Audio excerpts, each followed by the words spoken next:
อยู่ทางหน้าห้องสมุดเนาะเขากำลังจะเข้าไปเฮ็ดบทรายงานกัน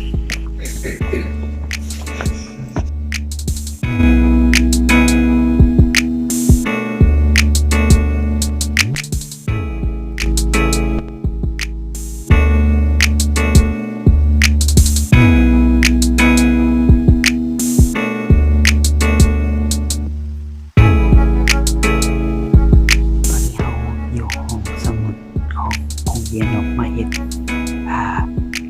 เวียกบ้านกะสิเว้าดังบ่ได้เพราะมันเงียบหลายเดี๋ยวมื้อนี้ก็เฮาสิมาเวียกบ้านเนาะแบบคลิปวิดีโอประมาณว่า study with me อะนะที่เฮาเห็นใน YouTube เฮาก็เลยคิดว่าอยากจะลองเฮ็ดแบบนั้นบ้างก็บ่ฮู้ว่าสิเป็นจังได๋แต่ว่าจะสิลองเบิ่งเนาะโอเค